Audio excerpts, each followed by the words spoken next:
पाए हुए सब सिद्ध को मैं वंद श्रुत केवल कथित कहूँ समय प्राभृत को अहो।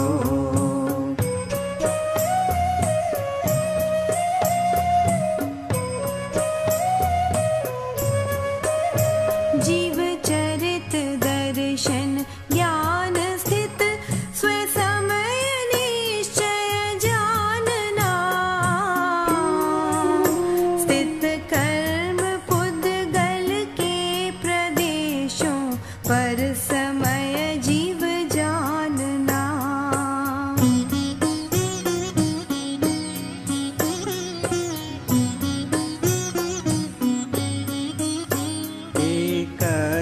निश्चय गत समय सर्वत्र सुंदर लोक में उससे बने बंधन कथा जु विरोधिनी एकत्व में।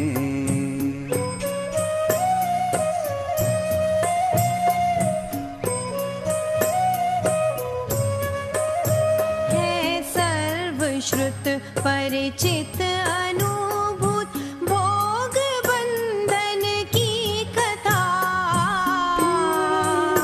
पर से जुदा एकत्व की उपलब्धि केवल सुलभ ना।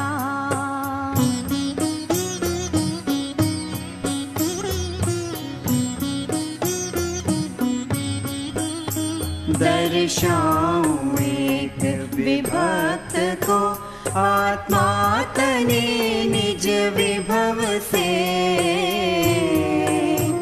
दर्शाऊं तो करना प्रमाण न छल ग्रहो स्खल ना बने।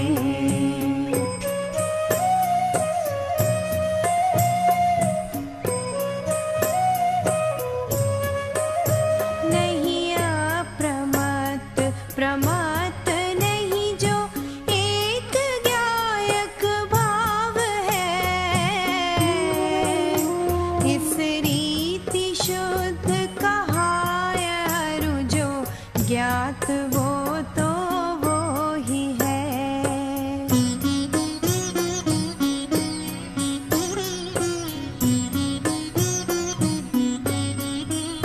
चारित्र दर्शन ज्ञान भी व्यवहार कहता ज्ञानी के चारित्र नहीं दर्शन नहीं नहीं ज्ञान ज्ञायक शुद्ध है।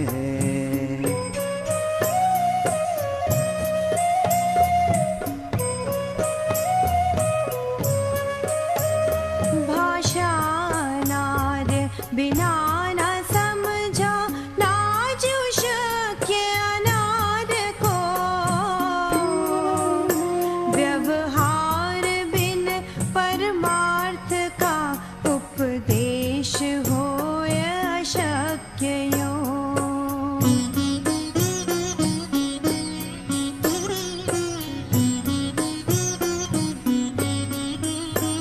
इस आत्म को श्रुत से नियत जो शुद्ध केवल जानते ऋषिगण प्रकाशक लोक के श्रुत केवली उनको कहें।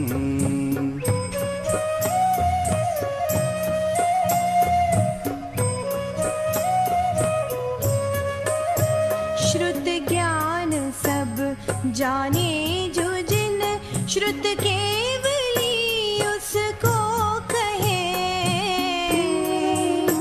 सब ज्ञान सो आत्मा ही है श्रुत केवली उससे बने।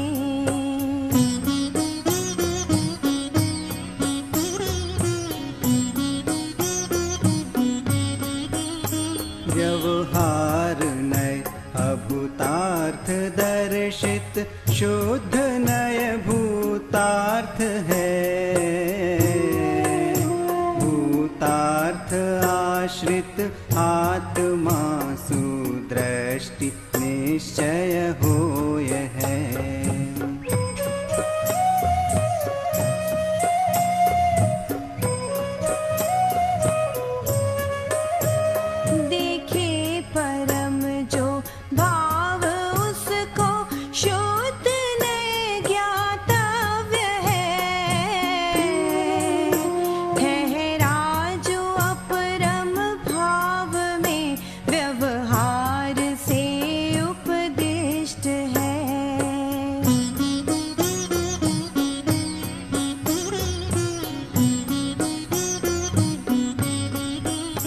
भूतार्थ से जाने अजीव जीव पुण्य पापरु निर्जरा, आश्रव संवर बंध मुक्ति ये ही समुचित जानना।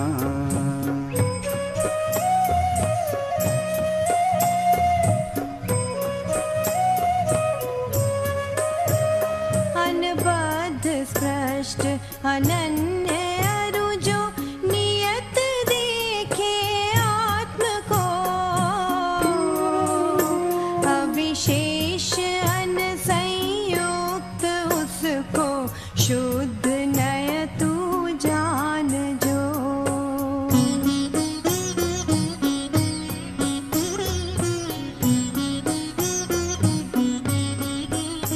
अनबद्ध स्पष्ट अनन्य जो अविशेष देखे आत्म को, वो द्रव्य और जो भाव जिन शासन सकल देखे अहो।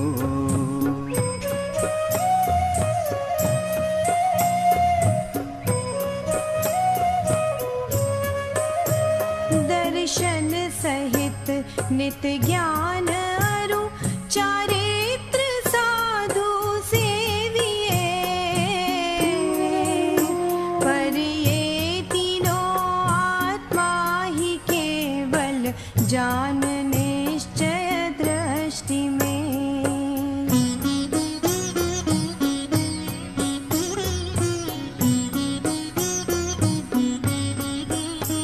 जो पुरुष कोई नृपति को भी जान कर श्रद्धा करे,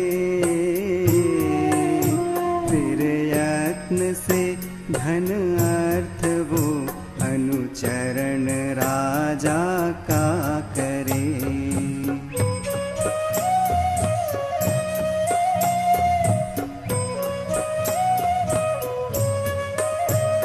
जीवराज को यों जानना, फिर श्रद्धना इस रीति से,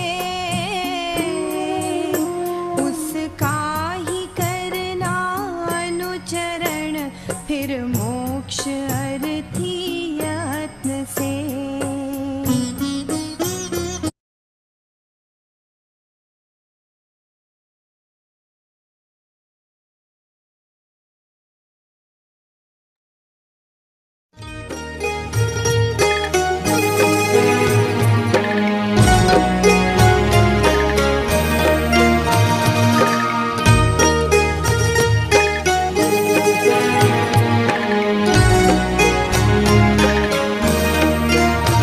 शब्दवाद नय षट द्रव्य गुण पर्याय और प्रमाण का, जड़ कर्म चेतन बंध का, अरु कर्म के अवसान का, कहे कर स्वरूप यथार्थ जग का, जो किया उपकार है उसके लिए जिन वाणी माँ को वंदना शत बार है। उसके लिए जिन वाणी माँ को वंदना शत बार है, वंदना शत बार है, वंदना शत बार है।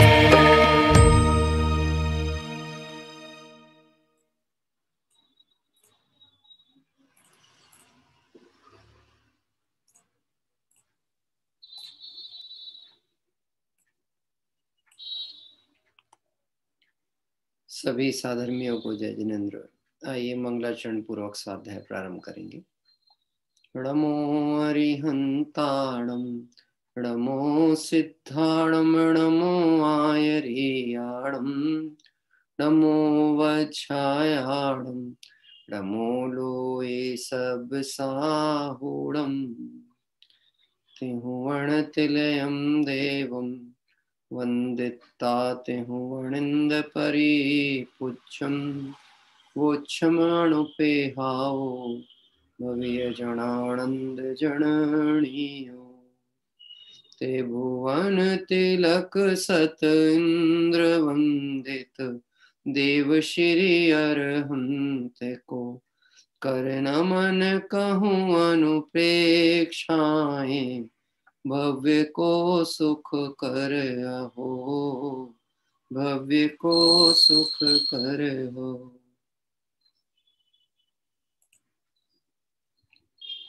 कार्तिकीय अनुप्रेक्षा ग्रंथादिराज का स्वाध्याय चलता है। इसमें कल हम सभी ने एकत्व भावना की चर्चा को पूर्ण किया था। इस एकत्व भावना की चर्चा के अंतर्गत यह जीव पुण्य पाप के उदय को अकेले ही उन पुण्य पाप से दृष्टि हटाकर स्वसन्मुख पुरुषार्थ करे तो मोक्ष को भी प्राप्त कर लेता है। एकत्व भावना की चर्चा में एक बात और महत्वपूर्ण मुख्य रूप से यहाँ कही थी अंतिम गाथा में कि ये जीवों, अकेले जीव को शरीर से भिन्न यह करने का सब प्रकार से प्रयत्न करो, क्योंकि एक पर्याय की तन्मयता अनंत भवों का हेतु बनती है। मतलब जब जीव को एक देह के प्रति आसक्ति का परिणाम होता है, पर्याय तन्मयता होती है, तो उसके प्रतिफल में अनंत भवों का चक्र जीव का चला आता है, जुड़ा रहता है। इसलिए यहाँ पर इस एकत्व भावना की चर्चा को हम आदरणीय बाबू युगल जी साहब की पंक्तियों में विचार करें। मैं एकाकी एकत्व लिए सब ही आते, तन धन को साथी समझा था पर ये भी छोड़ चले जाते। तन धन को साथी समझा था, ये मेरी सोच थी, और जो मेरी सोच अज्ञानता पूर्ण होगी निश्चित ही उसमें निराशा होने वाली है। अज्ञानता निराशा का ही कारण है और ज्ञान आनंद का ही हेतु होता है। क्या कह रहे हैं? ज्ञान समान न आन जगत में सुख को कारण। अब इसका दूसरा पक्ष क्या होगा? अज्ञान समान न आन जगत में दुख को कारण। यही तो होगा ना, अस्थि पक्ष है तो उसका नास्ति पक्ष क्या होगा? अज्ञान। अब मैंने अज्ञानता से इन संयोग आदि को, देह आदि को अपना माना था। यह अज्ञानता का फल क्या होगा कि संयोग जब छूटेंगे और मैं से अपना मानता था तो निश्चित ही दुख होगा। और यह पर्याय दृष्टि इस जीव को अनंत संसार परिभ्रमण कराती हुई आ रही। तो एकत्व भावना में यह चर्चा मुख्य पने आई। मैं एक हूँ, शुद्ध हूँ, ज्ञान दर्शन स्वभावी हूँ, पर से मेरा कोई संबंध नहीं। मैं एक शुद्ध सदा अरूपी ज्ञान द्रग हूँ यथार्थ से, कुछ अन्य वो मेरा तनिक परमाणु मात्र नहीं है।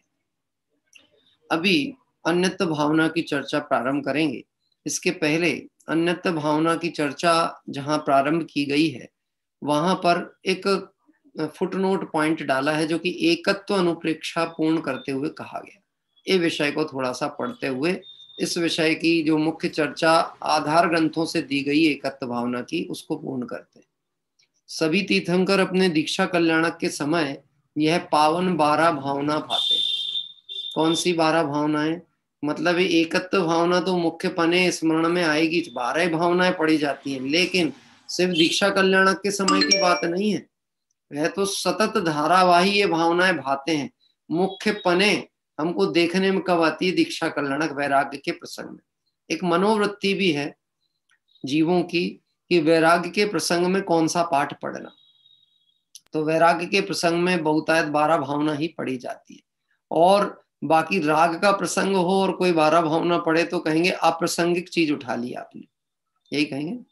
हाँ, मांगलिक प्रसंग हो, किसी के विवाह आदि का प्रसंग हो, और कोई जाकर के वहां पर ये 12 भावना का पाठ करने लगे तो वो उचित प्रतीत नहीं होगा। लेकिन गजब की बात है, जितने भी तीर्थंकर हुए हैं, पुराण पुरुष हुए हैं या तद्भव मोक्षगामी जीव हुए हैं, उनके जीवन में निरंतर 12 भावना आराधना स्वरूप रहती है।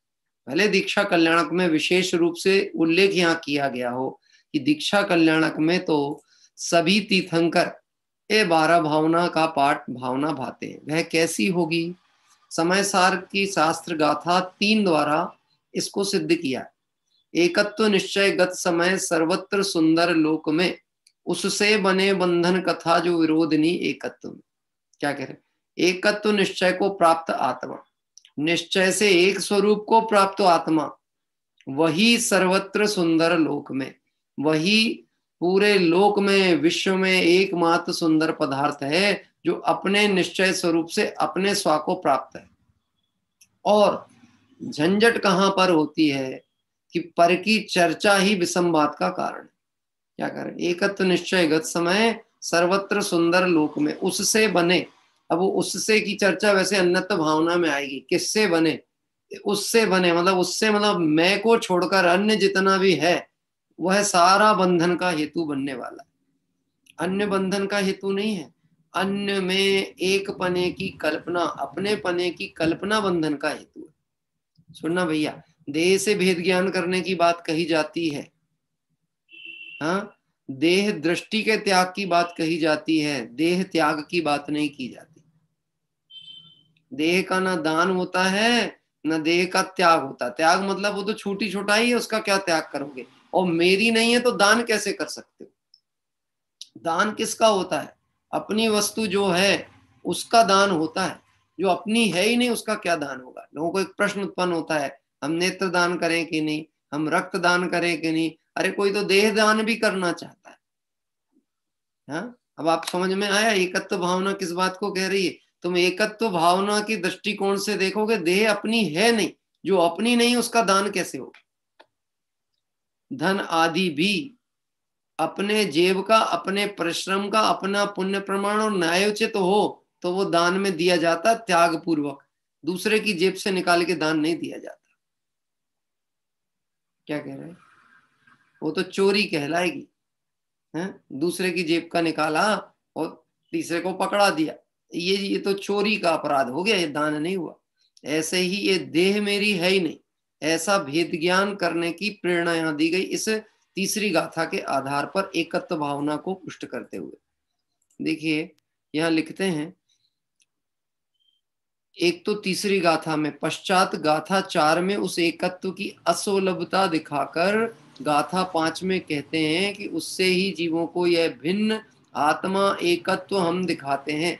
चौथी गाथा में कौन सी चर्चा आई थी? हाँ, है सर्वश्रुत परिचित अनुभूत भोग बंधन की कथा, पर से जुदा एकत्व की उपलब्धि केवल सुलभ न। सारे संसार में भोग बंधन की चर्चाएं बहुत सुलभ हैं। बिना सिखाए सीख रहे हैं, सीख बिना नर सीख रहे, विषयादिक सेगन की सुगड़ाई। बिना सिखाए सीखते हैं। 4 संज्ञा तो लेके जन्मे ही हैं और बाकी विषय भोग के परिणामों की विशेषता बिना किसी विद्यालय में जाए हुए पहले से ही आती है। जन्म लिए हुए बालक को कैसे पता है कि भूख लगी है तो माँ की तरफ देखना है? कौन सिखाता उसे? जन्म लिया हुआ बालक अभी तो किसी को पहचानता नहीं। क्या कह रहे हैं? हम लोग बस व्यर्थ में ही मोह के कारण ऐसा मानते हैं, हमको देख के मुस्कुरा रहा है। ऐसा होता है ना, कई बार हमको ऐसा लगता है छोटे बच्चे को देखो हमको कितना ध्यान से देख रहा है, हमको पहचानता है। वो कुछ जानता पहचानता नहीं, उस समय उसको ऐसा कोई ज्ञान नहीं है ये मेरे हैं ये पराये हैं। वो तो किसी गति विशेष से आया है तो यहाँ पर ये अजायब घर टाइप लगता उसको देखने में। क्या कह रहा है? कौन है ये कौन है? ऐसा देखता, और हम मोह में क्या कहते, देखो हमको देख के मुस्कुरा रहा, हमारे सारे समझता है। परंतु जो बच्चा अभी इतना ज्ञान नहीं है उसको भी भूख लगती है तो माँ की तरफ वो झुक जाता है, मुड़ जाता है कि माँ मेरे भोजन की व्यवस्था। यदि उसको माँ नाम का भान नहीं है, परंतु दुख है तो दुख के लिए कोई वस्तु हो सकती है ऐसा तो जरूर ज्ञान है। हाँ, संस्कार चला आ रहा है ना उसका जीव का, इसलिए वो क्रम चलता है। तो देखिए यहाँ कह रहे हैं चौथी गाथा भी एकत्व भावना की असुलभता को बता रही है कि एकत्व की प्राप्ति बहुत कठिन है। क्यों? क्योंकि इस जगत में काम भोग बंधन की चर्चा तो सुलभ है, परिचय में भी आती है, अनुभव में भी आती है, पर इससे भिन्न और अपने स्वभाव से अभिन्न ऐसे एकत्व विभक्त आत्मा की चर्चा ना कभी सुनी, ना कभी परिचय की, ना अनुभव की, इसलिए कठिन है। अब ये जो 3 शब्द आए ना सुनी, ना परिचय की, ना अनुभव की, बोलो हम लोगों ने सुनी कि नहीं सुनी एकत्व विभक्त आत्मा की चर्चा? इसके पहले हम समूह शरण में गए कि नहीं? अनंत बार गए। तो वहां पे क्या होता था समूह शरण में? कि आत्मा की बात नहीं होती थी? दिव्य धनी में आत्मा की चर्चा नहीं आती थी? आती थी। फिर ऐसा क्यों लिखा सुनी नहीं? हाँ, कोई बता सकता है ऐसा क्यों लिखा? सुनी नहीं हमने आज तक। देखो सतीश जी, आपके पीछे सांप है, सांप। पंडित जी खबर छे, बद्दी खबर छे, समझ में आ गया सांप है, सांप। अच्छा, सुन लिया आपने मेरी बात? सुन लिए कि नहीं सुने? हाँ, सुन लिए होते तो आप अभी बैठे नहीं रहते। क्या कह रहे हैं? आप बैठे नहीं रहते, अब तक तो खड़े हो गए होते, नहीं तो भाग गए होते। क्यों? क्योंकि मुझे सांप का स्वरूप पता है, तो सुनते ही सावधानी आती है। ऐसे आत्मा की बात सुनी ही नहीं, क्योंकि सुना होता तो सावधान होता, और सावधान होता तो अब नहीं सुन रहा होता। क्या कह रहे हैं? हम लोग आज जो बैठ के सुन रहे हैं ना, क्यों? क्योंकि हमने आज तक सुनी नहीं। बोले साहब मुनिराज बन गए, क्रैव्यक तक पहुंच गए, ये सब 28 मूल गुण पालन किया, और ये 11 अंग 14 पूर्व, सब कहाँ गया? गया कहाँ? कि सुनी नहीं। कदाचित सुन ली तो परिचय ही नहीं हुआ किसकी बात चल रही है। टोडरमल जी कहते हैं मानो किसी और की बात चल रही है। क्या कह रहे हैं? इसलिए कठिन रही। और यदि ये समझ में भी आ गया तत्व 7 होते हैं, ये ज्ञान में भी आ गया, लेकिन इन 7 तत्व में मैं जीव तत्व मैं हूं, नव तत्व गत्वेपि यदि एकत्वम न मुंचति, ये अनुभव में नहीं आई, तो कठिन रहा एकत्व की प्राप्ति होना। चौथी गाथा में इस बात को कहा, एकत्व की प्राप्ति सुलभ नहीं रही, क्योंकि संसार अवस्था में इस जीव को बाह्य विकल्प जंजालों में तन्मयता के कारण आत्मा को पहचानने परिचय करने का कभी भाव ही उत्पन्न नहीं हुआ। किसकी बात चल रही है? हाँ, अपनी चल रही है ना। हाँ, देखिए अब यहां पर आगे कहते हैं, अब 5वीं गाथा में फिर दिखाया कि उससे ही जीवों को ये भिन्न अथवा एकत्व दिखाते, क्योंकि ये सुलभ नहीं है, तो आचार्य देव उसे भव्य जीवों को दिखा रहे हैं, क्योंकि बाकी सब तो देखने को मिल जाएगा। अरे भैया, मंदिर में भी जाए तो वितरागी भगवंतों के दर्शन तो मिल जाएं, लेकिन दर्शन के पीछे का अभिप्राय क्या है, यह अभिप्राय उसको पता ही नहीं। इसके लिए अपन ने पहले भी जब अपना देव दर्शन के संबंध में चर्चा आई थी, तो एक बात मैंने पूछी थी, हम प्रतिदिन देव दर्शन को क्यों जाते हैं? अब तो ये प्रश्न नया नहीं है, 2-3 बार आ चुका होगा अपनी स्वाध्याय सभा में। बता सकते हैं प्रतिदिन देव दर्शन को क्यों जाते हैं? हाँ जी, कौन उत्तर देगा?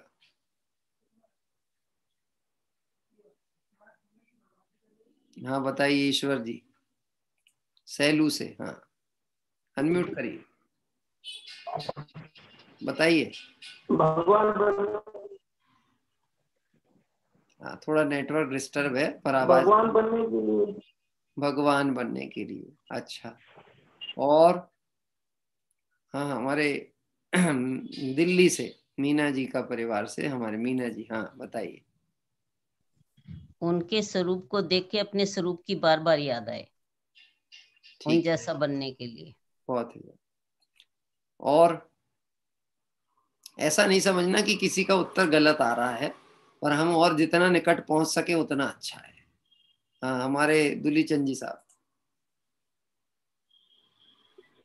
जिन दर्शन करने दर्शन का भगवान को जो है दर्पण वक्त देख करके उसमें अपना स्वरूप लग रहा है, इसलिए जिन दर्शन से निज दर्शन पाने के लिए। ठीक है, अभी यहाँ पे हमने मीता बहन, और कुछ है? एक आध छूट गया हो तो बता दो आप भी, उसमें क्या है? हाँ बताइए। अपना प्रतिबिंब देखने कि तुम जैसा ही अभी मैं हूँ। हाँ, बहुत अच्छा, ठीक है। अपना ही प्रतिबिंब देखने के लिए हम जाते हैं। अभी जब तक ये बात ख्याल में नहीं पड़े तब तक तो यह मान्यता थी कि जैनी मतलब वह जो जिन दर्शन के बिना भोजन ना ग्रहण करे, जिन दर्शन के बिना पानी ना पिए। मतलब अन्य किसी को क्या समझ में आए, अन्य मती हो या कोई हो, जैनी मंदिर इसलिए जाते हैं क्योंकि वो दर्शन के बिना कुछ खा पी नहीं सकते। अब खाना पीना है तो क्या करना पड़ेगा, दर्शन करने जाना पड़ेगा। तो मतलब ये जो परिणाम है खाने पीने के लिए दर्शन करना, गजब की बात है। कुछ लोग दर्शन करके प्रसाद समझ के खाते हैं, कुछ दर्शन करने के बाद आकर के खाते हैं। मान्यता में कोई अंतर नहीं रहा, भगवान के पास पहुंच भी गया। असलुभ क्यों है एकत्व की चर्चा, कि जहां से मिलने वाली है वहां भी गया तो अभिप्राय निर्दोष नहीं था, इसलिए कठिन है वह बात। आज भी देख लो, इस दुसम पंचम काल में अध्यात्म रस के रसिक थोड़े हैं। योग सार में योगेंदु देवाचार्य कहते हैं बिरले हैं। कितने हैं? बिरले हैं। धर्म की चर्चा कठिनता से मिले, सुनने के लिए कषाय मंद हो जाए, ये बहुत भाग्यशाली जीवों की बात है। नहीं तो धर्म के नाम पे विसंवाद चलता है। हाँ, धर्म के नाम पे लड़ने को तैयार है, मरने को तैयार है, पर धर्म करके अपना कल्याण हो जाए इसके लिए तैयार नहीं। एकत्व भावना में इस तरफ संकेत किया जा रहा। कहते हैं, देखिए पढ़ेंगे यहाँ 5वीं गाथा में क्या विषय दे रहे हैं कि यह जीव को एकत्व की उपलब्धि असुलभ दिखाकर 5वीं गाथा में उससे ही जीवों को यह भिन्न आत्मा एकत्व हम दिखाते, आचार्य कुंद कुंद स्वामी दिखाते हैं। अब वो कहते हैं कैसे मुझे निज वैभव का जन्म हुआ, मेरे को आत्मा का अनुभव कैसे हुआ, आत्मा की प्राप्ति कैसे हुई, एकत्व रूप आत्मा मुझे कैसे दृष्टि में आया। 4 चीजें कही। पहला, आगम के सेवन से। पहला क्या है? आगम के सेवन से। दूसरा, युक्ति के अवलंबन से। तीसरा, परापरा यानी परंपरा गुरु के उपदेश से, वहां शब्द प्रयोग किया है परंपरा गुरु के प्रसाद से। और चौथा, स्वसंवेदन निज वैभव से, निज के अनुभवन से। यह 4 प्रमाण के द्वारा उत्पन्न अपने ज्ञान का विभव से स्वा से एकत्व और पर से विभक्त शुद्ध आत्मा का स्वरूप दिखाते हैं। जिन्हें भी शुद्ध आत्मा की अनुभूति करना है उनको 4 चीजों को ध्यान में लेना पड़ेगा। पहले में पहला काम क्या? आगम का सेवन यानी जिनवाणी का अभ्यास करे। पहली शर्त, पहले ही आवश्यकता। इसका मतलब है आचार्य कुंद कुंद देव स्वामी ने भी आगम का सेवन तो किया होगा ना, तब तो वो कह रहे हैं कि मेरे को निज वैभव की प्राप्ति कैसे हुई, वो उसकी विधि बता रहे हैं। पहला क्या है? आगम का सेवन। दूसरा, युक्ति का अवलंबन। युक्ति होता है, युक्ति मतलब ज्ञान की विशेषता, उस ज्ञान के द्वारा हम वस्तु स्वरूप का निर्णय करें। जैसे एक युक्ति मैं आपको बताता हूं, न्याय की युक्ति है, जहां जहां धूम वहां वहां अग्नि। तो धुएं को देख के आपने क्या समझ लिया कि यहां अग्नि है। और दूसरी युक्ति की बात करें, हाँ, कि हम कहीं यात्रा करके लौट रहे हैं और किसी ने पूछा अपने गाड़ी में बैठे हुए कि भैया बहुत देर हो गई, नगर नहीं आया, क्या बात है? दूर हमको कुछ लाइटें जलती हुई दिखी, तो हम क्या बोलते हैं? हाँ, नगर आ गया, कोई गांव या नगर आ गया। अब बोलो, लाइट के जलने से कैसे पता लगा कि ये गांव और नगर आ गया? कि जहां कोई निवास करता है वहीं प्रकाश होने के अवसर होते हैं, इसलिए युक्ति का अवलंबन लिया। अब यहाँ आचार्य देव कहते हैं आगम के अभ्यास से और युक्ति के अवलंबन से। तीसरा, परंपरा गुरुओं के उपदेश से। ये बहुत महत्वपूर्ण बात, परंपरा गुरुओं का उपदेश। इसका मतलब है आगम परंपरा में, मूल दिगंबर आमनाय में कोई सी भी बात कल्पना लोक की नहीं है। सब जो भी है वो कैसी है? अस्य मूल्य ग्रंथ करतारा श्री सर्वज्ञ देवा, तदुत्तर ग्रंथ करतारा श्री गणधर देवा, प्रतिगणधर देवा, तेसाम वचनानुसार महासाध्यम। उनके वचनों के अनुसार से मुझे परंपरा गुरुओं के प्रसाद से आत्मा की उपलब्धि कैसे होती है?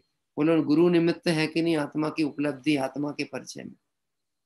हाँ, है कि नहीं है? अब वह कौन से गुरु? सच्चे गुरु, निर्गंत गुरु, भावलिंगी गुरु कि गुरु नाम के गुरु? कौन गुरु? परंपरा गुरुओं के उपदेश कहा ना। तो परंपरा कौन सी है? आचार्य कुंद कुंद स्वामी की परंपरा, भगवान महावीर स्वामी की परंपरा में आचार्य कुंद कुंद स्वामी हुए। हाँ, और आज कुंद कुंद आचार्य देव की परंपरा कब तक चलने वाली है? ये पंचम काल के अंत तक किसकी परंपरा कहलाएगी? आचार्य कुंद कुंद स्वामी की परंपरा। हमको ये जो ग्रंथ मिले हैं, कार्तिकेय स्वामी का ये महान ग्रंथ मिला, ये किसकी परंपरा में मिला है? कुंद कुंद आचार्य देव की परंपरा। तो इसमें विधि बताइए एकत्व रूप अपने अनुभवन करने की। और चौथा स्वासंवेदन, चौथा पॉइंट क्या दिया है? स्वासंवेदन। यह चार चीजों से मेरे को निज वैभव की प्राप्ति हुई। कौन कहते हैं? आचार्य कुंद कुंद स्वामी। चार बातें याद हो गई आपको? हाँ, आगम के सेवन से, फिर उसके बाद में आएगी दूसरा युक्ति के अवलंबन से, तीसरा परंपरा गुरुओं के प्रसाद से। जो शब्द वहां डले हैं वो ज्यादा आपको याद रहेंगे क्योंकि अनेक बार सुने। परंपरा गुरुओं के प्रसाद से। और स्वासंवेदन की जगह लिखा है मेरे निज वैभव का, निज आत्मानुभूति के कारण निज वैभव की मुझे प्राप्ति हुई। अब देखना, चार चीजें यहां पर की गई हैं। किसके लिए की गई हैं? एकत्व रूप अपने स्वरूप का परिचय कराने के लिए। जिसको भी अपने आत्मा की पहचान करना हो, आत्मा की प्राप्ति की ललक हो, उसको सबसे पहला काम क्या करना है? आगम का सेवन करना चाहिए, आगम का अभ्यास करना चाहिए, पहले में पहला काम। दूसरा, जो पढ़ा है, जो जिनवाणी से पढ़ते हैं, उसको अपने ज्ञान से निर्णय करो, क्योंकि ज्ञान ही प्रमाण है। ज्ञान से निर्णय करो। जहां राग द्वेष की चर्चा है वो वीतराग की वाणी नहीं हो सकती। अरे जिन मंदिर में भी यदि कषाय होती हो, लड़ाई होती हो, तो वो जिन मंदिर नहीं है। क्या कह रहे हैं? अब जब जिन मंदिर के लिए इतनी परिभाषा निर्धारित कर दी गई, तो रागी द्वेषियों के मंदिरों की चर्चा क्या करना हमको? मालूम है जिन मंदिर किसको कहते हैं? धवल मंगल गान रवा कुले। जहां पर निरंतर क्या हो? मंगल गान हो, धवल गान हो, वीतरागी भगवंतों का गुणानुवाद गूंजे, और जहां शुद्धात्मा की चर्चा हो, उसको जिन मंदिर कहा जाता है। धवल मंगल गान रवा कुले। अभी युक्ति के अवलंबन, और तीसरा परंपरा गुरुओं का उपदेश। मूल परंपरा में हमें सही तत्व ज्ञान कहाँ से मिलेगा, किससे मिलेगा, ये अपने ज्ञान से निर्णय करना। और वह ज्ञान से निर्णय कैसे होगा? आगम का अभ्यास करोगे तो सही गलत का परिचय करने की कला प्राप्त हो जाएगी। एक बात समझना भैया, अपनी अपनी कसौटी लेकर के बाजार में जाना सोना खरीदने के लिए, क्योंकि ठग के पास अपनी कसौटी होती है ठगने के लिए। हाँ, आपको मालूम है आगरा के ताजमहल के बाहर में बैलून बेचने वाले लोग घूमते हैं, और दिल्ली के चांदनी चौक में भी बैलून उनके हाथ में इतना बड़ा बैलून होता है, खूब बड़ा गुब्बारा। क्या कह रहे हैं? 5 रुपए का एक। और जब वो गुब्बारा आप उनसे कहो ये वाला दे दो फूला हुआ, अरे नहीं भैया इतनी हम हवा कहाँ भरे, आप तो ये ले जाओ, ये छोटा जो उसके हाथ में रहता ना, ये इतना ही बड़ा हो जाएगा, इतना ही बड़ा हो जाएगा। कभी फुला के देखा होता है क्या उतना बड़ा हो? ये हम सब स्वानुभूत्य चकास्ते वाली बात बताते हैं। हाँ, स्वानुभूत्य चकास्ते मतलब अपने अनुभव से बता रहे हैं। बचपन में खरीदा था, इतना बड़ा गुब्बारा, देखा तो जरा सा रहा। अब बताना, हम यदि अपना ज्ञान प्रयोग नहीं करेंगे, युक्ति का अवलंबन प्रयोग नहीं करेंगे, यानी आप तो ये समझ लो, उससे हम ये बोलते भैया 5 नहीं तू 10 ले ले, लेकिन चाहिए हमको यही वाला तेरे हाथ का। और वो कहता नहीं हम नहीं देते, तो तू समझ जाना कि यह तुमको जो दिखा रहा है वो बेच रहा है, इन दोनों में अंतर है। बात ख्याल में आती है? हाँ, सीपी टैंक धर्मशाला है मुंबई में। विद्वान आते थे वहां पे, अपना ये चलता था जैन स्टडी सर्किल है ना, श्वेतांबर कम्युनिटी के द्वारा वहां पर दिगंबर विद्वानों को बुला के, और दशलक्षण महापर्व के पहले 8 दिन जब श्वेतांबर पर्यूषण चलते हैं तब प्रवचन होते हैं, अपने विद्वानों को बुलाते हैं। तो वहां लगभग कई लोग तो 18 दिन तक चलता रहता, 8 दिन ये और 10 दिन वो, पहले से बुलाते थे। ऐसे अनेक विद्वान अपने पहुंचते थे। एक बार, मैं नाम तो नहीं बताऊंगा, पर बड़े अपने प्रसिद्ध विद्वान हैं, सब अच्छे, यानी अभी अभी मौजूद हैं इस समय। तो हम लोग भी थे वहां पे, पिताजी भी थे। तो हम लोग कुछ बाजार तरफ कहीं गए दोपहर में टहलने को, तो उनसे बोले चलो, तुम भी चलो, आते हैं घूम करके, थोड़ा टहल के आ जाते हैं, दिन का समय था। नहीं नहीं, हम तो नहीं जा रहे, हम तो कमरे में आराम करेंगे, आपको होके आना है तो होके आ जाए। ठीक, लौट के आए, हम लौट के आए हम लोग, और वो रूम पे थे। तो बोले अरे हम नहीं गए, बड़ा अच्छा हुआ। बोले क्यों? कि हम नहीं गए, हमको आज बड़े सस्ते में घर बैठे बहुत अच्छा सामान मिला। क्या कह रहे हैं? कहते हैं हमें बड़े सस्ते में घर बैठे बहुत अच्छा सामान मिला। हमने बोला क्या मिल गया? हमको 100 रुपए के 3 कैलकुलेटर मिले। कहते वो बोले पंडित जी 100 रुपए के 3 कैलकुलेटर, हाँ आप रुकते तो आपको भी मिल जाते। अच्छा इतने सस्ते मिल गए, अब 3-3 आप क्या करोगे? ऐसी चर्चा वार्ता होती है। चलो निकालो तो कैसे हैं? बड़ी खुशी में उन्हें रखे थे पैक के पैक, और जो खोल के देखते हैं तो डिब्बा तो कैलकुलेटर का, और अंदर निकल रहे हैं कबेलू के टुकड़े, पत्थर के टुकड़े। क्या कह रहे हैं? अरे ये कैसे हो गया? उसने दिखाया तो था कैलकुलेटर, और थमा के चला गया पत्थर। ये कैसे हुआ? कि तू भैया ये तो पता कर, 100 रुपए के 3 आते हैं क्या? कहीं आ सकते हैं क्या? लोभ के चक्कर में युक्ति का प्रयोग नहीं किया। धर्म के नाम पे कभी पुण्य का लोभ तो कभी पाप का भय। पाप के भय से भी धर्म नहीं होता, और पुण्य के लोभ से भी धर्म नहीं होता। नरक का भय दिखाने से आज तक कोई परिणाम नहीं सुधारता। क्यों साहब? प्रमोद जी, नरकों के चित्र देखे हैं? मंदिरों में बने रहते हैं। ये देखने के बाद भी कभी ऐसा लगता है ऐसे परिणाम नहीं करना चाहिए, नहीं तो नरक चले जाएंगे। देख करके सुन करके भी नहीं बदलता परिणाम। और स्वर्ग आदि की चर्चा भी सुन ले तो पुण्य करके स्वर्ग तो जाना चाहता है, पर संसार से छूटने का भाव नहीं होता। युक्ति का अवलंबन लेना पड़ेगा। परंपरा से जो गुरु मिले हैं उन गुरुओं की सम्यक पहचान करनी पड़ेगी। सच्चे कौन और झूठे कौन, श्रमण कौन और श्रमणाभास कौन।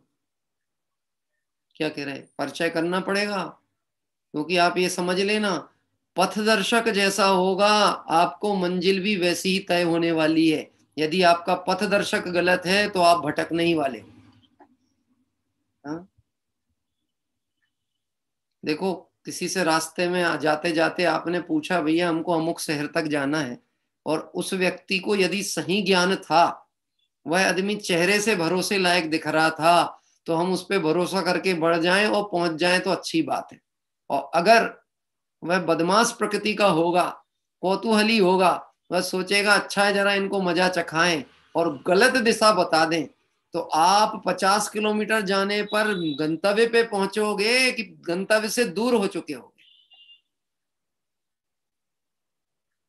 क्या? इसलिए गुरु का परिचय होना बहुत आवश्यक है। कुंदकुंद आचार्य देव कह रहे हैं परंपरा गुरुओं के प्रसाद से। और परंपरा कैसी है? मूल आमनाय की परंपरा कैसी है? निर्दोष परंपरा है। यहाँ दोष के लिए कोई स्थान नहीं है। कि चौथे काल की बात अलग थी और 5वें काल की अलग बात थी, कि अब हीन सैनन है तो मार्ग बदल गया, ऐसा नहीं होता। क्या कह रहे हैं? ऐसा नहीं होता। लोग तो ऐसा हंसी मजाक में ले लेते हैं मुनि धर्म को भी। कई बार हम लोग ऐसी बात कई लोगों के मुंह से सुनने मिलती है, खड़े खड़े बफर सिस्टम में खा रहे हैं और कहते हैं हमारा एक मूल गुण हो गया। कौन सा? 28 मूल गुणों में एक है ना, ले खड़े अलप हाथ में खड़े होकर आहार लेते हैं। ना मुनि धर्म का स्वरूप पता है, ना खुद का कोई भूमिका का ज्ञान है। ये हंसी उड़ाने का विषय नहीं है। दिगंबर मुनिराज चलते फिरते सिद्ध होते हैं। उनकी भूमिका क्या है, उनका परिणाम क्या है, उनकी विशुद्धि क्या है, हमें खबर होनी चाहिए। गुरुदेव श्री इसलिए कहते थे हम तो उन मुनि भगवंतों के चरणों के दासानुदास हैं, दास नहीं है, जो उनके चरणों के दास हैं हम उनके दास हैं। उनके चरणों की रज भी अगर मस्तक पे लग जाए तो हमारा मस्तक धन्य हो जाए।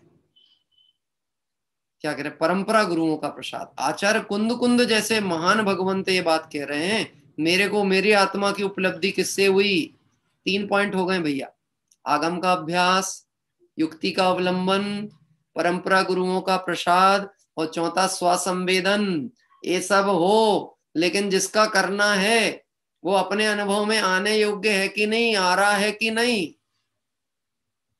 हाँ, मुझे मेरे आत्मा की अनुभूति करना है और आत्मा नाम की कोई वस्तु है कि नहीं, ये है। कैसे जानने में आ रही कि मेरे ज्ञान में प्रति समय जानने में आ रही है। हाँ? जितना भी ज्ञान ज्ञान ज्ञान ज्ञान ज्ञान, जो भी ज्ञान का परिणाम है वो कौन है? ज्ञान सो ही आत्मा। समय सार कलश में लाइन डाली, ज्ञान सो ही आत्मा, जो ज्ञान है सो ही आत्मा है। ऐसे एकत्व रूप आत्मा अनुभव में आता है। भैया 4 चीजें कौन बताएगा? अभी आचार्य कुंद कुंद स्वामी ने जो कही 4 चीजें,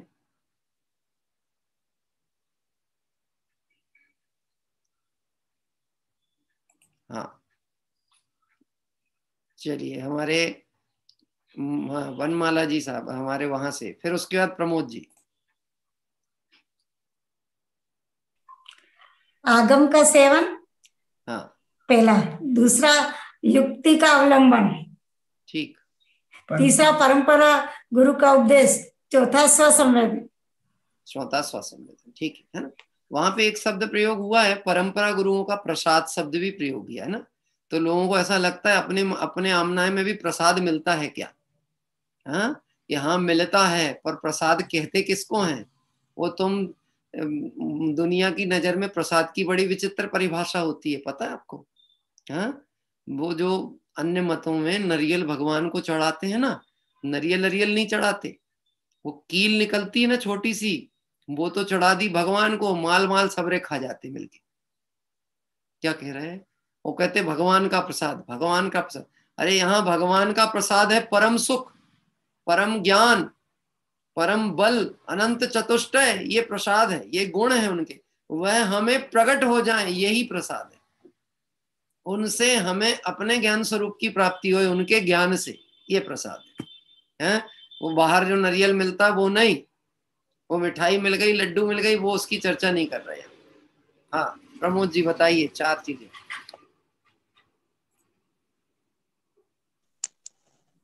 आगम का सेवन, युक्ति का अवलंबन, परंपरा गुरुओं का उपदेश, स्वसंवेदन। बहुत बढ़िया, ये 4 चीजें, ये अपने को स्मरण रखना है। कुछ चीजें ऐसी चीजें हैं जो हमारे को मूल आचार्य देव भगवंतों के कुछ वचन तो हमेशा ध्यान में रहने चाहिए, क्योंकि हमेशा हम बाह्य वस्तु के अवलंबन से नहीं रह सकते। जब हमें कभी एकांत में बैठ के विचार करना हो, यह चीज हमें विचार करना चाहिए। आचार्य कुंद कुंद स्वामी को निज वैभव की प्राप्ति कैसे हुई थी, शुद्धात्मा उपलब्ध कैसे हुआ था? तो वो कह रहे हैं कि मुझे शुद्धात्मा की उपलब्धि इस विधि से हुई। आइए देखते हैं, आगे की ओर बढ़ेंगे। चूंकि ये विषय चल रहा है एकत्व भावना का स्पष्टीकरण का।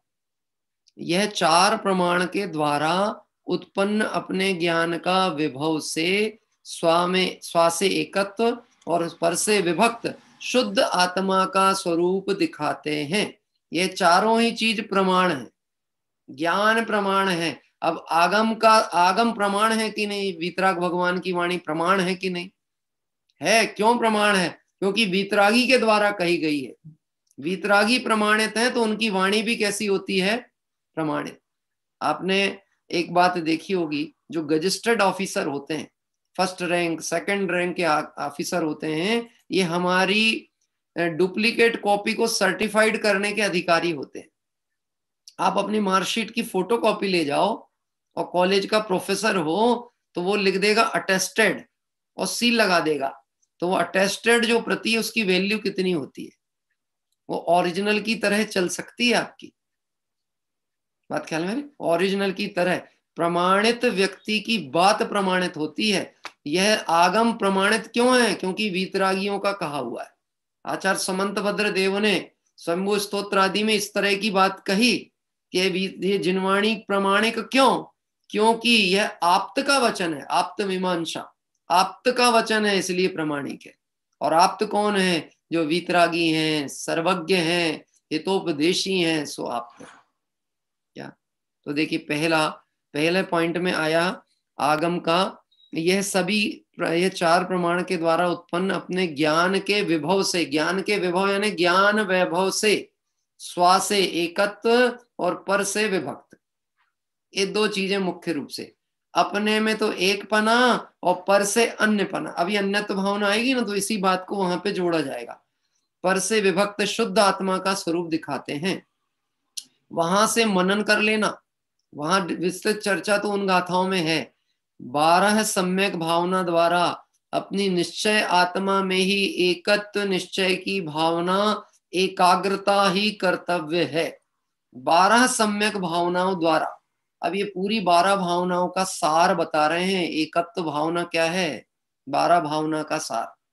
संसार भावना में भी एक का ही परिचय कराना था। तू एक को नहीं देखेगा तो संसार में भटकेगा। क्या कह रहे हैं?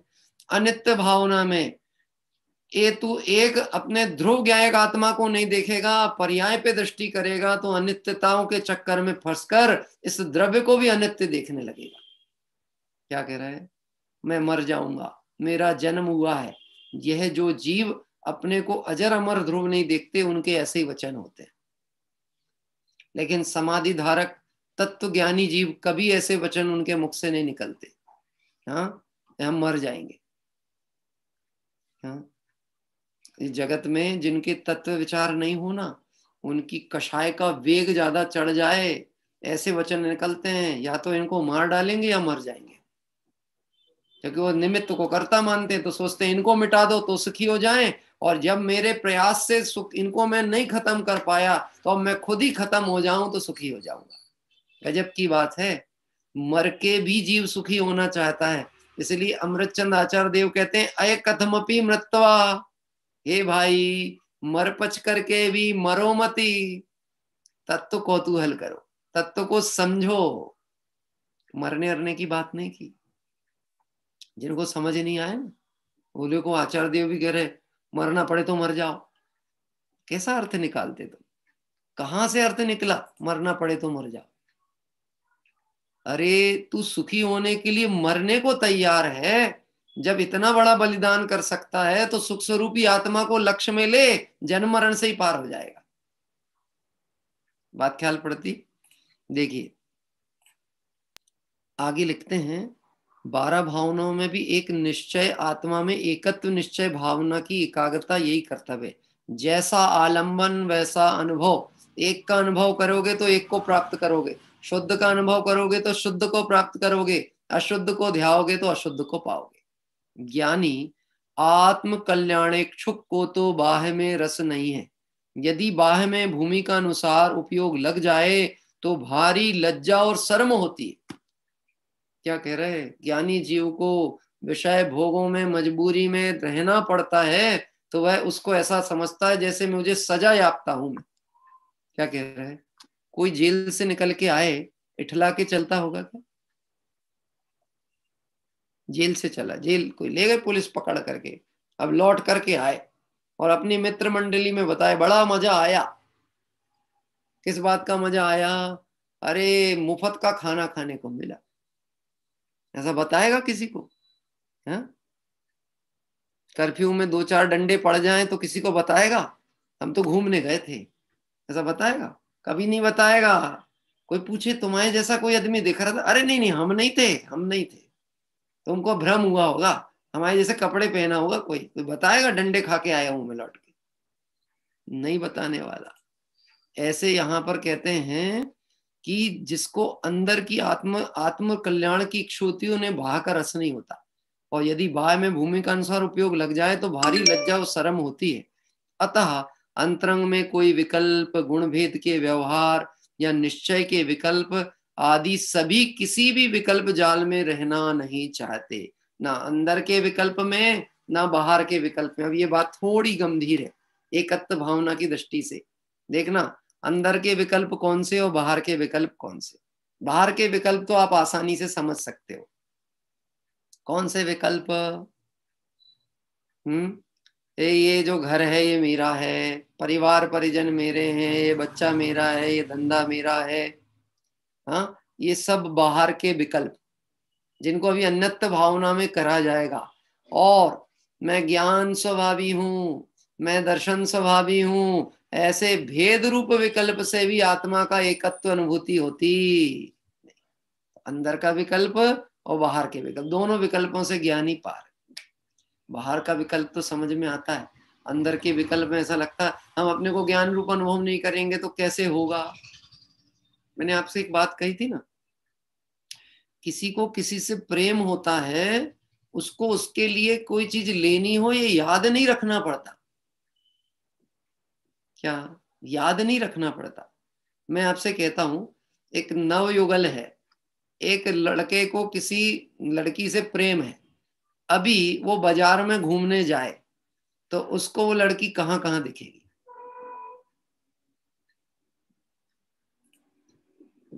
जहां होगी वहीं दिखेगी क्या? कि जब फोटो निकालेगा जेब से या मोबाइल से तब दिखेगी क्या? हाँ, कि अगर उसको नीले रंग के कपड़े पसंद हो और दुकान में नीला रंग का कपड़ा टंगा दिख गया तो उसको कपड़ा दिखेगा कि वो दिखने वाली?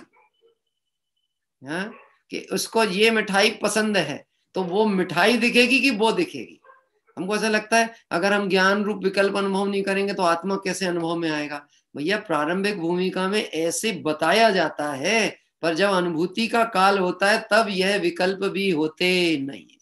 जहां जहां बस जो वस्तु साधक कही तो ही तहां बाधक कही, बाकी राग द्वेष की कथा की कौन बात। जो साधक है वही बाधक, अंतर विकल्प बाहर विकल्प। ठीक है, देखिए आज अन्यत्व भावना क्या मालूम चालू हो रही कि नहीं हो रही। मैंने तो वो डालता हूं ना गाथा, कि आज कौन कौन सी गाथा संभावित होंगी, उसमें अन्यत्व भावना पूरी लिख दिया था कि आज 3 गाथा तो हैं, हो जाएगी। एक से आगे ही नहीं बढ़ पा रहे हम, बढ़ना भी नहीं है। वहां अन्यत्व की चर्चा करके भी एक को ही लेना है। 12 भावनाओं में ये एक भावना की एकाग्रता यही कर्तव्य है। देखिए यहां कहते हैं, अतः अंतरंग में कोई विकल्प, गुण भेद के व्यवहार, निश्चय के विकल्प आदि सभी किसी भी विकल्प जाल में रहना नहीं चाहते ज्ञानी। निरंतर स्वाश्रय के बल द्वारा निस्संक दृढ़ता के अस्तित्व में सभी विषमताओं का नकार निषेध भी है। सबका निषेध है। किसके बल पे? अपने स्वरूप के बल पे। प्रभु मैं सब बातों से पूरा, अपने को देखते हैं तो कहीं शंका का कोई स्थान नहीं, और अपने स्वरूप को नहीं देखता है तो शंका में ही जीवन जा रहा है। मिथ्या दृष्टि बहुत शंकालु होता है। क्या कह रहा है? मिथ्या दृष्टि बहुत शंकालु, हर चीज में उसको शंका है। हाँ, अरे ये देह है। अभी जैसे देखो, मैं आपसे कहता हूं, एक कोई बाजार गया हो और शरीर का वर्ण बदलने की क्रीम लेकर के आया। अभी क्रीम लेके आया तो एडवर्टाइज में देखा था, किसी से सुना था, एक क्रीम लगाओ तो गोरे हो जाते हैं। क्या कह रहे हैं? गोरे हो जाते। मालूम, अभी मैंने एक बार एक एडवर्टाइजमेंट देखा, क्रीम के साथ में एक ऐसी स्ट्रिप भी दिखाते हैं जिसमें अलग अलग कलर टोन डले हुए हैं। कलर टोन मतलब कोई बहुत गेहुआ कलर, किसी का थोड़ा हल्का कलर, कोई का और कलर, कोई का और कलर। मेरे को ज्यादा नहीं मालूम, पर मैंने देखा ऐसा चित्र। तो कलर अभी वो मैचिंग करता है अपने साथ में। क्या कह रहा है? 1 सप्ताह ये क्रीम लगाया, कौन सा कलर शेड से मेरी स्किन मैच कर रही है? कौन से कलर शेड से? फिर मैच करके देखेगा, अरे यार ऐसा लग रहा है कि अभी कलर ठीक नहीं बैठ रहा। हाँ? शायद कहीं गड़बड़ी हुई है, या तो ये क्रीम काम नहीं कर रही है, या कहीं ना कहीं कुछ ना कुछ फॉल्ट तो है। एक काम करो, बदल के दूसरी लेकर के आते हैं। गजब गजब के लोग हैं जगत में।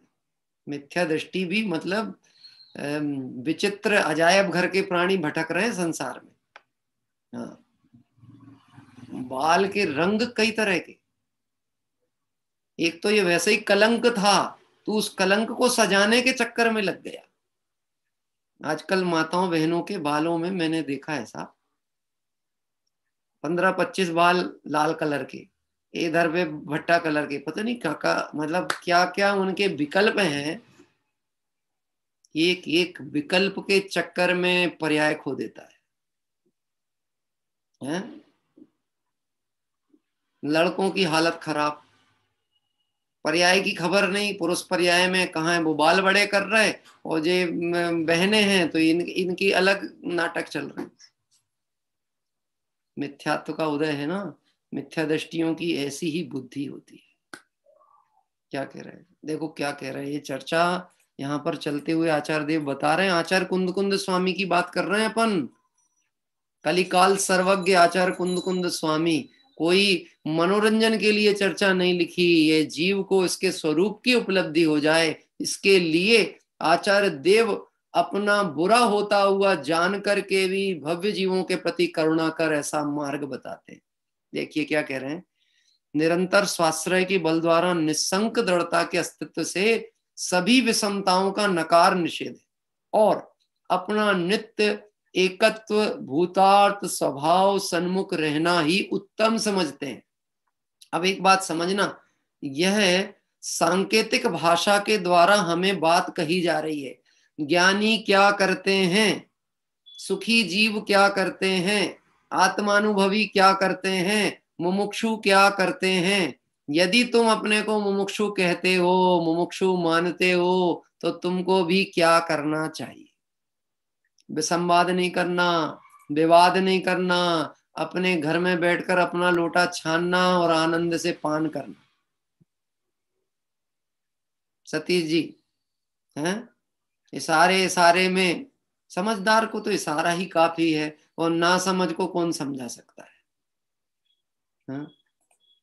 आप तो ये समझ लेना, जिस चीज को विराम देना हो उसकी चर्चा करना बंद कर दो। आप जितनी चर्चा करोगे उतना कीचड़ उछलने वाला, उतना हल्ला मचने वाला। क्यों? हमें केवल ज्ञानी के ज्ञान पे भरोसा है। सत्य कभी परास्त नहीं होता। सत्य कदाचित संसार दृष्टि में परेशान हो सकता है, संसार दृष्टि में, ज्ञानी की दृष्टि में तो सत्य को कोई परेशान नहीं कर सकता। क्या कह रहे हैं? कोई परेशान भी नहीं कर सकता, परास्त की तो बात ही नहीं है। बहुत धैर्य के साथ में बात समझते हुए अपने कल्याण में लगना है।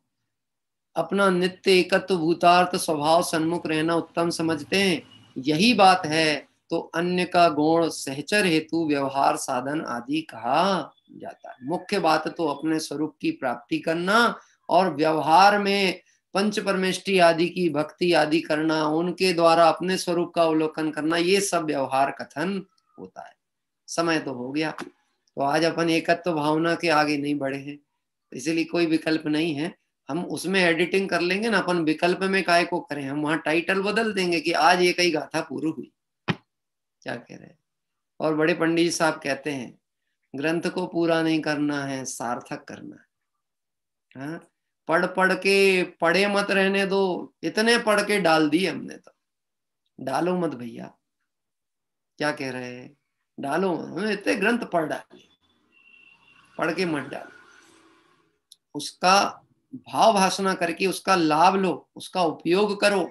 भोजन तभी पचता है जब भली प्रकार चबाया जाए। क्या कह रहे हैं? और नहीं तो आप बहुत उत्कृष्ट व्यंजन भी ले लोगे, पौष्टिक चीजें भी ले लोगे, लेकिन चबाओगे नहीं तो वो आपको उतना रस देने वाले नहीं है। और गजब की बात है, रस नहीं देंगे ये तो ठीक ही है, वो विकार का कारण बन जाएं तो रोग का कारण भी बन जाएंगे। ऐसे अगर हम शादवाद शैली के द्वारा अपने हित को प्रमुख करके जिनवाणी का अभ्यास नहीं करेंगे तो निश्चित समझना, जिनवाणी प्राप्त करके भी हम भ्रम को दूर कर सकते नहीं। संसार में जितने जीव दुखी हैं वो सिर्फ कषाय और भ्रम से दुखी हैं, और कोई दूसरा कारण ही नहीं। एक मात्र कारण है, सब जीव अपनी भूल से ही दुखी हैं। और आप बोल दो आगे की लाइन, अपनी भूल सुधार कर सुखी हो सकते हैं। इसलिए आचार्य देव करुणा करके भव्य जीवों को मोक्ष मार्ग बताते हैं। अब जिसको मिल जाए वो भाग्यशाली, और जिसको नहीं मिला, ताकि दुर्भाग्य की महिमा का वर्णन टोडरमल जी नहीं कर सकते थे, तो हमारी क्या हैसियत है, हमको करना ही नहीं। क्या कह रहे हैं? टोडरमल जी नहीं कर सकते थे, हम काहे को दिमाग लगाए? क्यों साहब, आनंद होता है कि नहीं ये चर्चा में? हाँ, जब एक रतन अनमोल है तो रत्नाकर फिर कैसा होगा, जिसकी चर्चा ही है सुंदर तो वो कितना सुंदर होगा, वो कितना सुंदर होगा। चलिए भक्ति की धारा में चलते हैं। हमारे साथ जय प्रकाश जी दिल्ली से जुड़े हुए हैं, वो भी आध्यात्मिक भजनों की रचना उनकी रुचि का विषय है, ऐसा मुझे ज्ञातव्य हुआ था। उनके माध्यम से एक भक्ति का लाभ हम लेते हैं।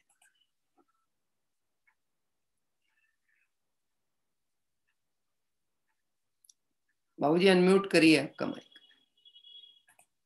देखिए एक मैसेज आता है आपको। हाँ हो गई? हो गया जी। जय पंडित जी।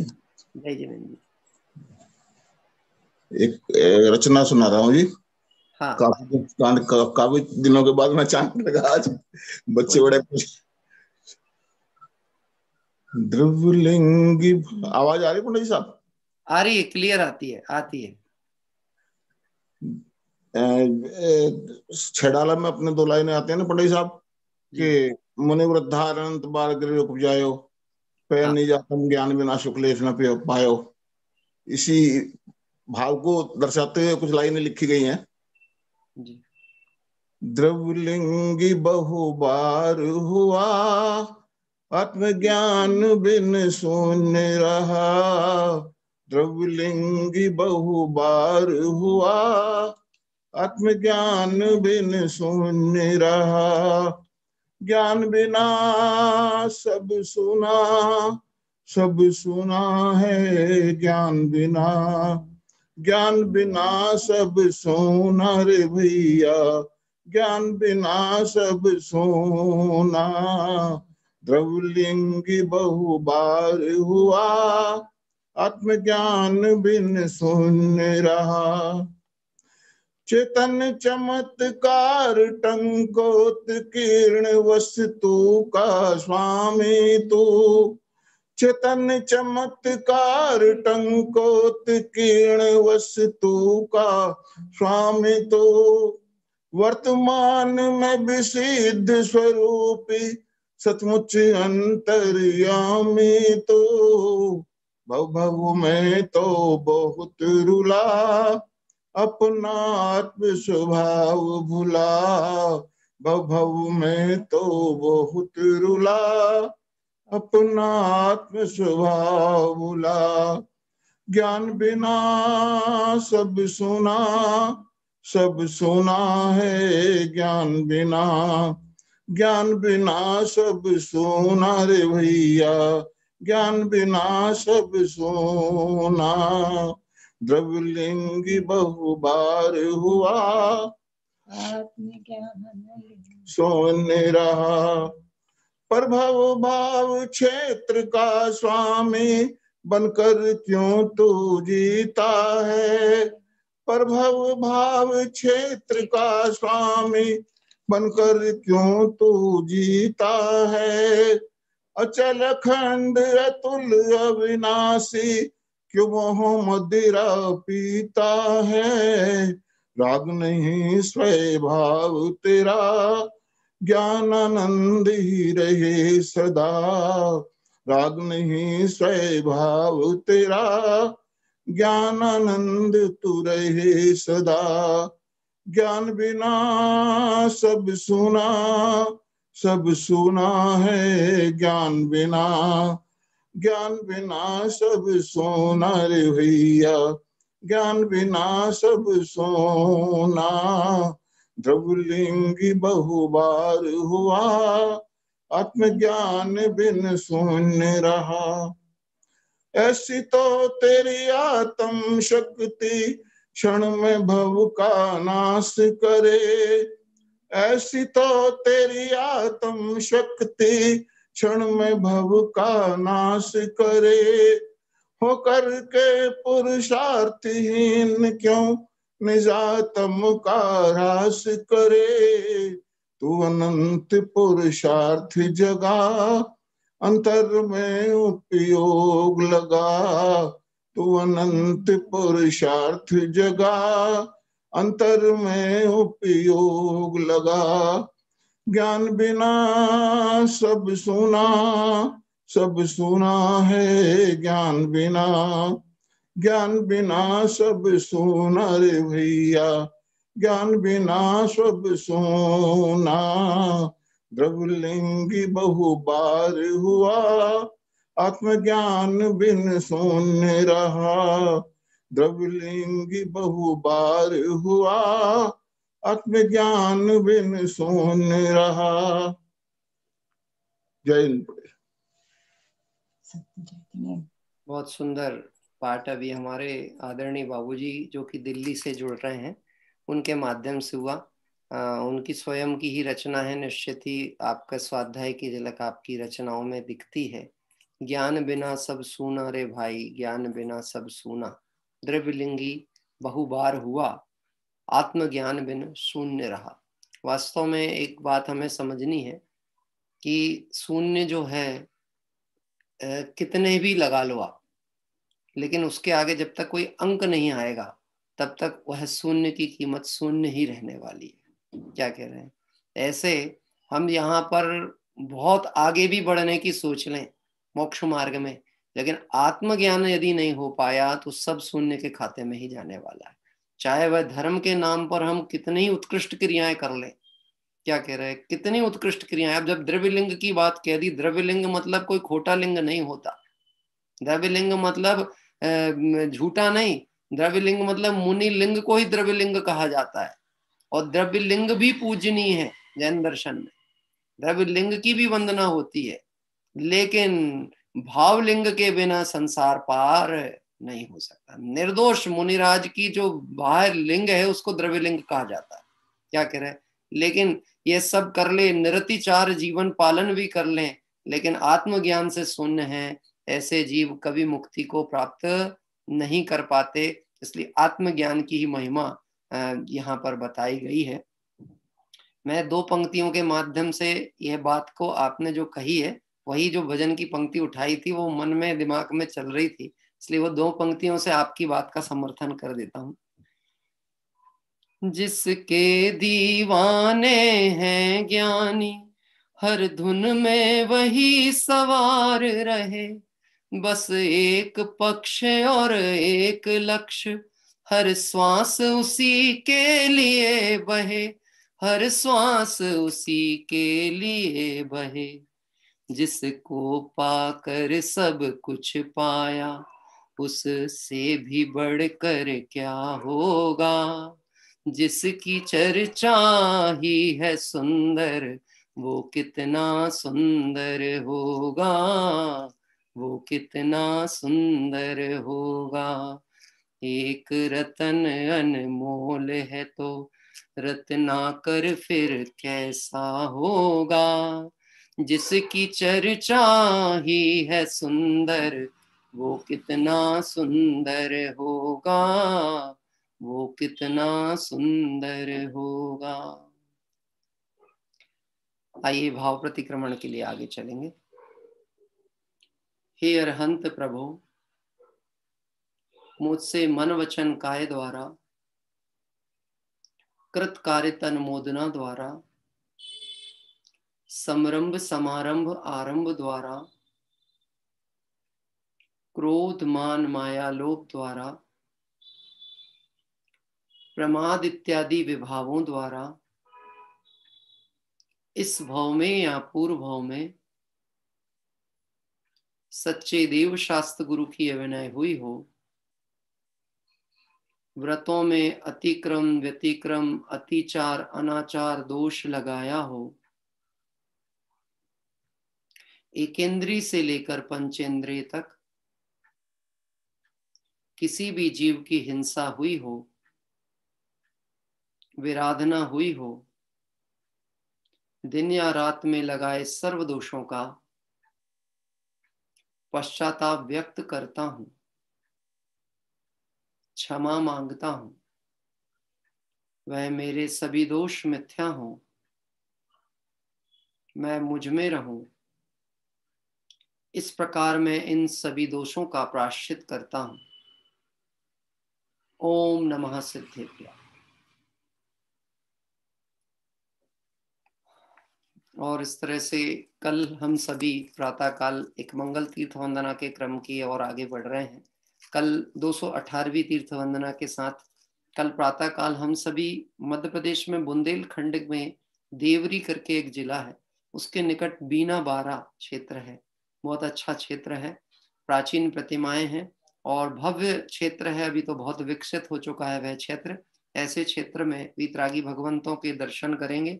और कल भी एक मंगल तिथि है, संभावित यदि हम देखें 1 मिनट में, तो कल भी एक तीर्थंकर भगवान का कल्याणक तिथि का दिवस आ रहा है। और कल, आज तो संभवनाथ भगवान का तप कल्याणक दिवस था। कल अच्छा 2 तिथि एक साथ पड़ी है, पूनम की 2 तिथि पड़ी हैं, तो तप कल्याणक की तिथि दोनों दिन गिनी गई है संभवनाथ भगवान की। आज हमने संभवनाथ भगवान की पूजन की थी। कल जिस इस क्षेत्र पर हम पहुंचेंगे, यहाँ पे वीतरागी भगवंत, अनेक वीतरागी भगवंत विराजते हैं। बहुत बड़ी बड़ी प्रतिमाएं हैं, प्राचीन प्रतिमाएं भी हैं वहां पर। तो हम उनमें से ही कोई विषय अनुसार कल प्रातःकाल पूजन करेंगे। आइए जिनवाणी स्तुति पाठ के लिए आगे चलते हैं। साथ ही साथ सांसारिक जगत की दृष्टिकोण से अब 2 दिवस के बाद में एक वर्ष पूर्ण माना जाता है। मतलब 30 और 31 की 2 तिथियों के बाद में ये सांसारिक नियम के अनुसार वर्ष पूर्ण माना जाएगा और उसके बाद एक नवीन वर्ष का प्रारंभ होता है। वास्तव में नया वर्ष क्या कहलाता है और वह नए वर्ष को कैसे हम प्रारंभ करें, ऐसी भावना रखते हुए हम परसों के दिन 31 तारीख के दिन में स्वाध्याय की चर्चा को विराम लेंगे। लेकिन आप और हम सभी कोई बाह्य आलम्बन लिए हुए संगीत आदि की अन्य बहुत व्यवस्थाएं कुछ न जमा करके भक्ति धारा के साथ में जुड़ेंगे रात्रिकालीन में। आप में से भी जो लोग भक्ति पाठ आदि करना चाहते हैं और जिनके स्वर भी बढ़िया हैं और जिनके पास कलेक्शन भी अच्छा हो, तो वो अपने नाम मुझे प्रेषित कर दें। तो हम सभी मिलकर के भक्ति पाठ करते हुए हम ये विगत वर्ष में जो हमारी भूलें हुई ऐसे प्रतिक्रमण करते हुए और आगामी में भविष्य में वह पुनरावृत्ति ना हो और हम धर्म आराधना पूर्वक आगामी जीवन के समय को आत्म कल्याण में लगाएं, इस भावना से एक अपना जितना समय होता उतने समय में वह कार्यक्रम रखेंगे। और सहज कार्यक्रम में कोई विशेष आयोजन नहीं है, कुछ भी नहीं है, नए वर्ष के नाम पे नहीं है, पुराने वर्ष के गम के लिए नहीं है, सिर्फ अपने को जितना आनंद मिल सके धर्म आराधना करके उसका पूरा लाभ लेने की भावना से। आइए हम सभी जिनवाणी स्तुति के लिए चलते हैं। हाँ जी, किसी को लेना है जिनवाणी स्तुति पाठ? अच्छा, बेलोकर जी हमारे सतीश जी भाई साहब लेते हैं, ठीक है। एक और बहन हमारी शशिकला जी शायद बेंगलोर से हैं, उन्होंने भी हाथ उठाया था। कल आपका हम आपको आमंत्रित करेंगे। नहीं, आप ले लीजिए सतीश जी, कोई बात नहीं, अनम्यूट करिए।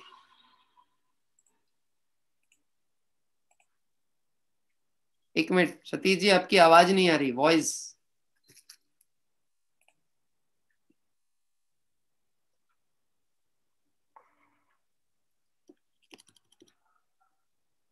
नहीं, आवाज नहीं आ रही। चलिए शशिकला जी को आमंत्रित करता हूँ। हाँ,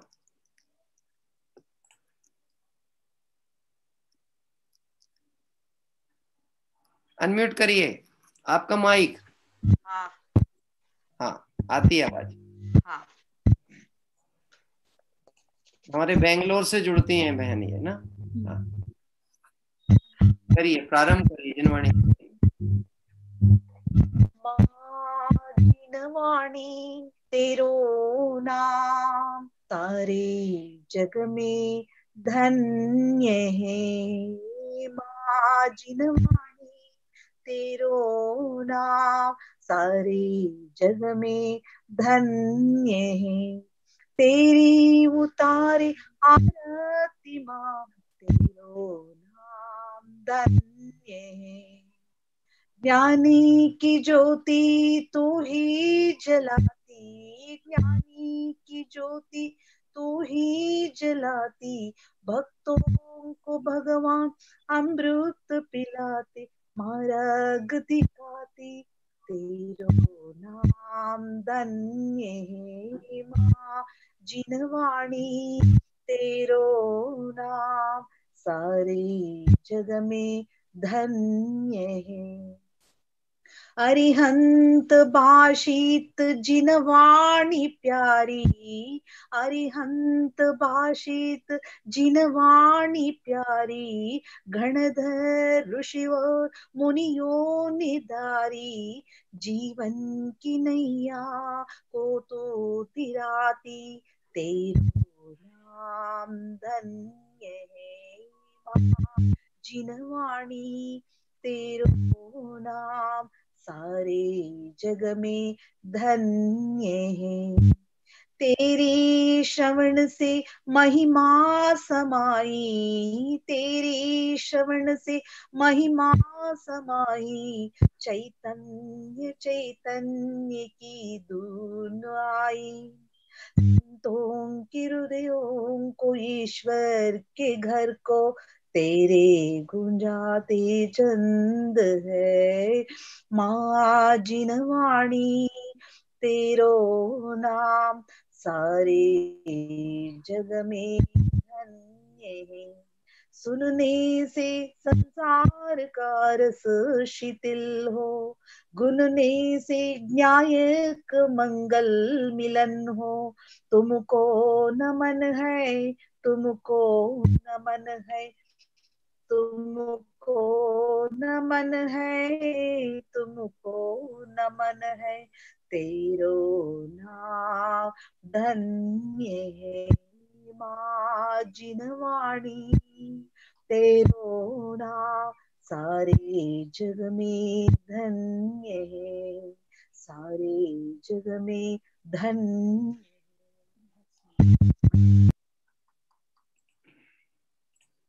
सुंदर। अभी हमारे शशिकला बहन जो कि बेंगलोर से हैं, यद्यपि कर्नाटक भाषा मूल से आप हैं, लेकिन उसके बाद भी हिंदी का उच्चारण, ये जिनवाणी का ही कृपा हम कह सकते हैं कि ये जिनवाणी साहित्य के अध्ययन से हिंदी भाषा भी आपने बहुत अच्छे से उच्चारण किया। सिर्फ एक चीज है जो हम सभी से बार बार, अभी हमें थोड़ा समय लगेगा इसको परिवर्तन करना है, वो इतना सा करना है, तेरी उचारे आरती माँ, है ना, उतारे शब्द नहीं। ये बात मैंने लेखक जो हमारे हैं उनसे भी कही, तो उन्होंने कहा बिल्कुल इसका संशोधन आवश्यक है। तो तेरी उचारे आरती माँ तेरो नाम धन्य है, उतारे नहीं, है ना। उतारने वाला क्रम मूल दिगंबर तेरापन तामनाय में नहीं होता है। अपन दीपक आदि से आरती नहीं करते हैं, और वास्तव में आरती शब्द गुणानुवाद के लिए प्रयोग होता है।